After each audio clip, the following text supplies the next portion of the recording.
네, 안녕하세요. 이곳은 크라임. 저는 연출과 진행을 맡고 있는 김PD입니다. 자, 오늘 또 화제가 되고 있는 이슈가 있어서요. 또 배상훈 프로파일러님 모셨습니다. 반갑습니다. 예, 안녕하세요. 배성입니다. 네, 하루 이틀 사이에 굉장히 또 화제가 되고 있는데 사실 이게 일본에서 굉장히 유명한 사건이었고 26년 만에 진범이 나타났다 이래가지고 지금 화제가 되고 있습니다. 국내에서는 거여동 밀실 살인 사건이라고 일컬어졌던 그 사건이 좀 언급이 되면서 이 범행 동기에 대해서 좀 논란이 되고 있습니다.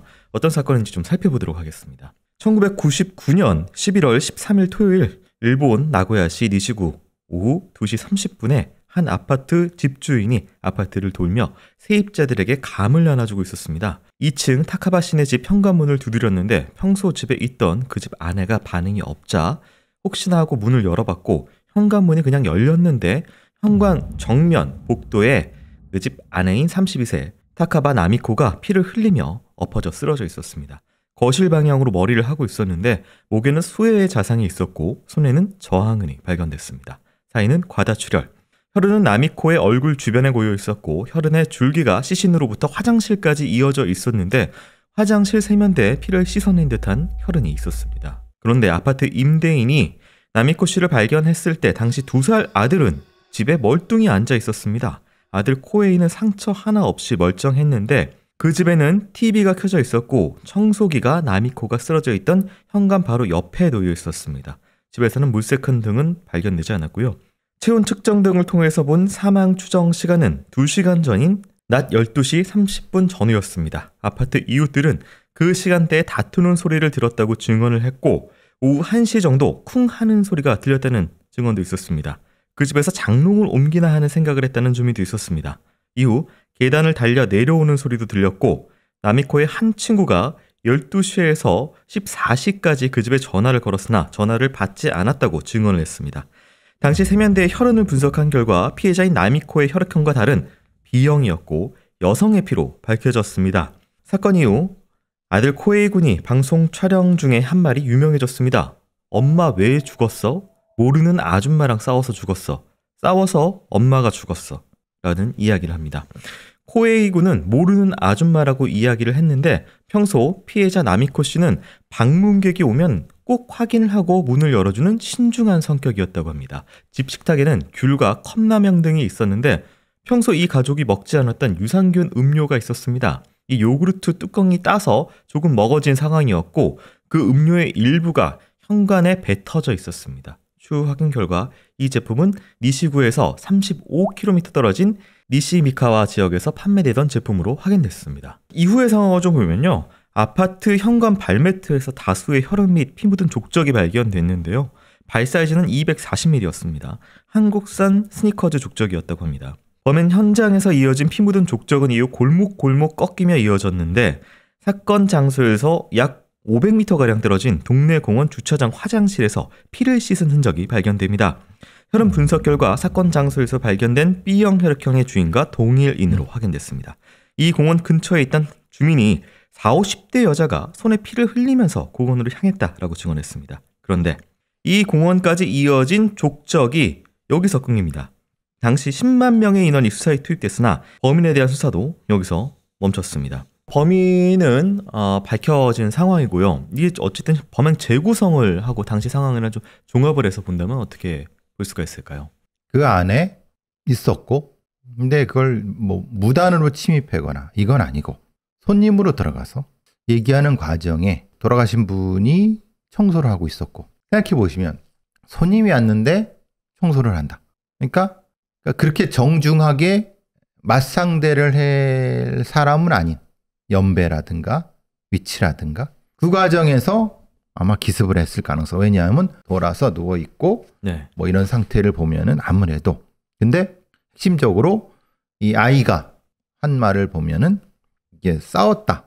이게 싸웠다는 것은 아이가 생각할 때 뭘까? 몸싸움을 얘기한 건지 아니면은 뭔가 몸이 이렇게 부딪히고 뭔가 하는 걸 싸웠다는 얘기를 표현하는 건지. 네. 요거는 구분을 해야 돼요. 이 아이의 인식의 구조상. 네. 그런데 본인도 상처를 입은. 네네. 그죠? 다른 사람의 B형 피를 가진 어떤 사람이. 그러니까 네. 익숙하게 힘적인 우위가 그렇게 없는 사람이고 흉기를 쓰는데 익숙하지 않은 사람이고 네네. 계획적이라기엔 조금 좀 미숙한 뭐 이렇게 볼 수 있겠죠. 이게 지금 뭐 저희 지도도 있는데 당시에 이제 족적도 있고 피도 있고 뭔가 좀 잡힐 것 같았는데 수사가 26년 동안 미제였단 말이에요. 근데 이제 당시 1999년 2000년이니까 네. 생각해 보면 이제 DNA 수사라든가 뭐 이런 거. 지금 제가 말씀드린 이런 범인의 성격이라든가 범인의 용의선상 추정을 못한 것 같아요. 그러니까 말하자면 여기서 목격자들도 40, 50대의 여성이 범인일 거라는 거는 아마도 당시에는 대충 알 거예요. 아이도 네. 얘기를 했고. 네. 그럼 그 주변에서 찾았어야 되는데 문제는 그러면 그 돌아가신 분의 친구냐?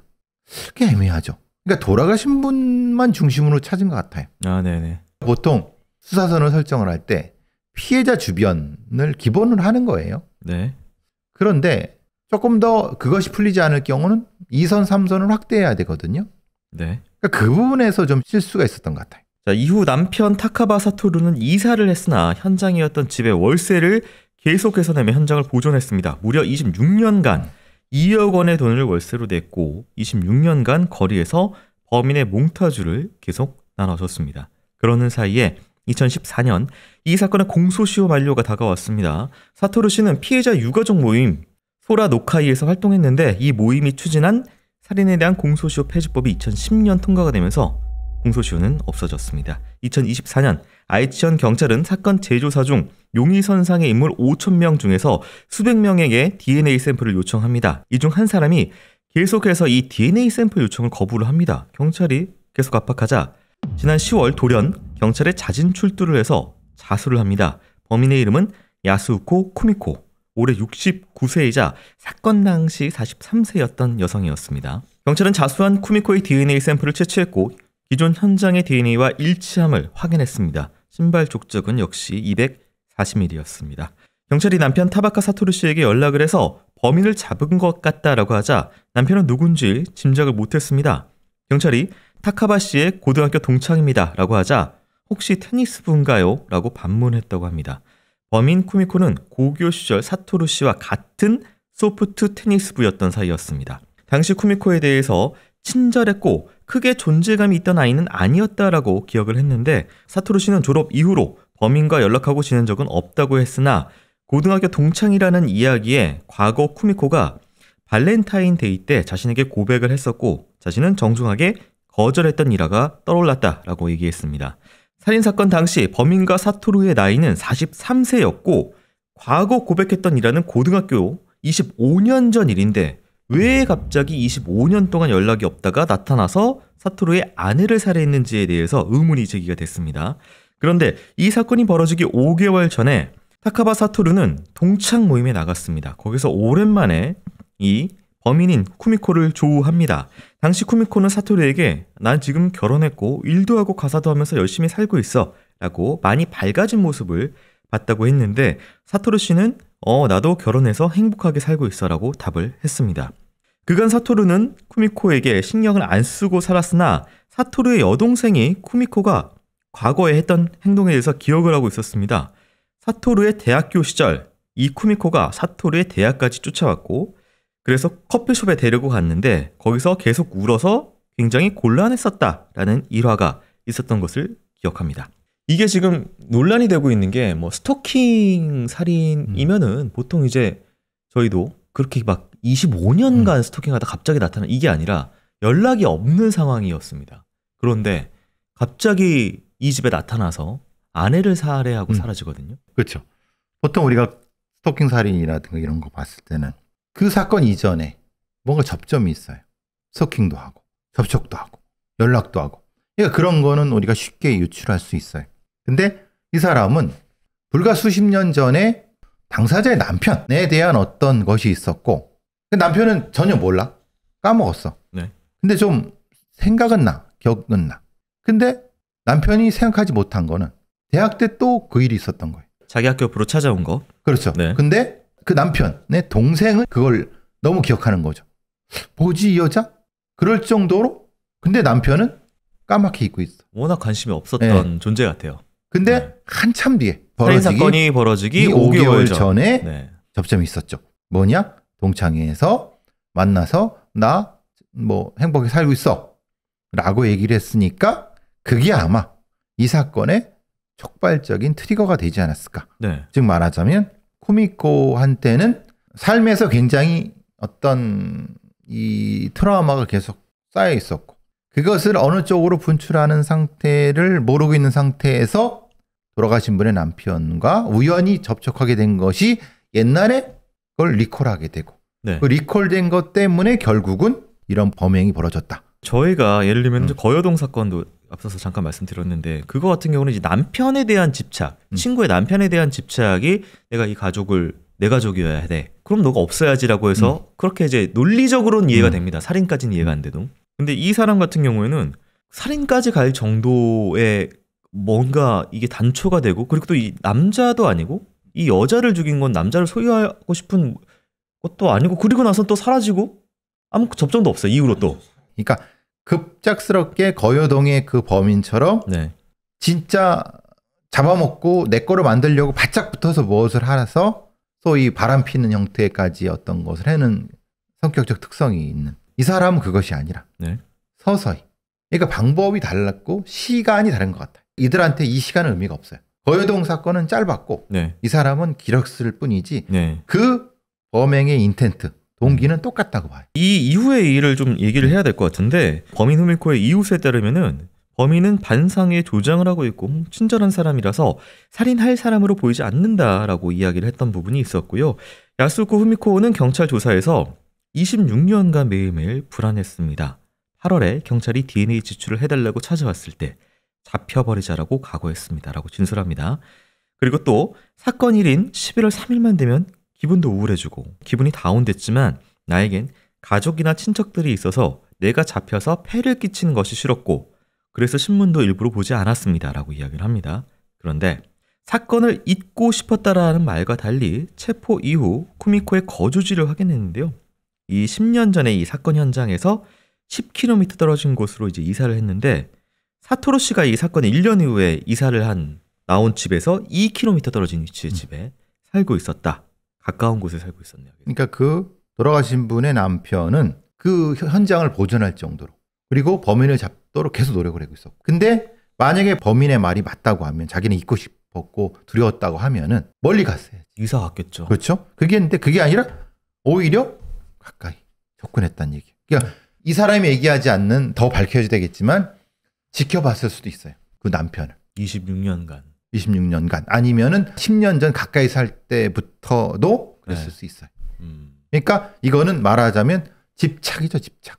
강박적 집착이죠. 네. 즉 예전에 내 삶이 좋은 삶이 될 수 있었는데 이 남자가 그 삶을 거절했고 네. 그 거절하게 된 이유를 보니까 다른 여자랑 살고 있으니까 네. 결국 원인은 그 다른 여자다. 사실 말도 안 되는 거죠. 그 다른 여자를 없애면 저 남자를 불행하게 만들 수 있겠구나. 네. 실제로 불행하게 됐고 네. 그 과정에서 그걸 지켜보는 본인. 아, 그러니까 이게 갖고 싶다기보다 이 남자가 그것 때문에 힘들어하고 괴로워하는 망치는 거죠. 예. 망친 삶을 보고 싶은. 그렇죠. 그렇게 되는 거죠. 그러니까 내 인생이 상당히 망가지게 된 것만큼 너한테 복수를 해주고 싶어.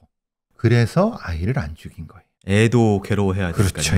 예. 엄마 없이. 왜 아이를 안 죽였을까? 거여동에서는 죽였잖아. 둘 다 네. 죽였잖아. 네, 그것도 맞습니다. 잔인하게. 네. 그거는 내가 그 자리에 가야 되니까 죽이는 거고 이 경우는 내가 그 자리에 가는 게 아니라 저를 망치는 거. 저 가족을 망치는 거니까. 그렇죠. 다른 거죠. 지금 이제 경찰 같은 경우에는 동기에 대해서 조사를 한다고 하는데 뭐 재판도 이후 진행이 될 거고요. 근데 뭐 이 사람 특성상 입을 열 것 같은 성격은 아니어서 거짓말을 하겠죠. 네. 이 사람이 폐 끼친 게 싫다. 가족조차 친척이 있다. 근데 사실은 그건 별로 신경 쓰지 않을 거예요.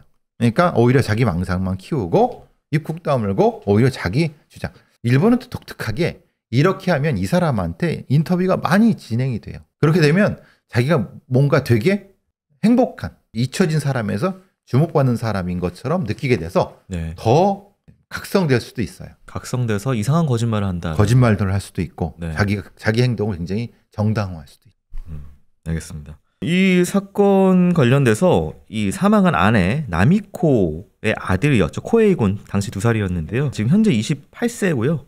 엄마 나미코의 그 절친 절친의 딸과 2024년 작년에 결혼을 했습니다. 그리고 이제 범인 잡히고 나서의 한 인터뷰에서 포기하지 않는 것의 중요성을 알게 됐다라고 하면서 아버지가 이 아내의 죽음의 진실을 알고 싶어서 26년간 월세도 내고 계속해서 전단지 버리고 포기하지 않았던 아버지의 모습을 통해서 결국 범인을 잡아낸 그걸 통해서 포기하지 않는 것의 중요성을 알게 되었다라는 인터뷰를 했습니다. 이게 태연이법 우리나라 네. 이 경우 이 법입니다. 네. 일본도 살인죄 공소시효를 없애게 된 게 이 남편 때문에 그런 겁니다. 법이 네. 바뀐 겁니다.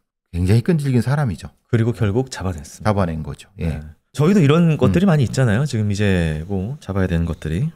근데 뭐 여기 좀 이런 부분은 부럽네요. 범인이 네. 끝내 잡혔다는 부분은. 네. 자, 어쨌든 지금 이제 당시에 젊은 아내였던 나미코 씨는요, 영문도 모르고 살해당했습니다. 고인의 명복을 빌고 가족들도 조금이나마 그래도 이제 고인의 한이 좀 풀리는 부분 때문에 가족들도 조금 더 정상적인 삶으로 돌아올 수 있도록 그걸 바라봅니다. 교수님 오늘도 수고하셨습니다. 고맙습니다.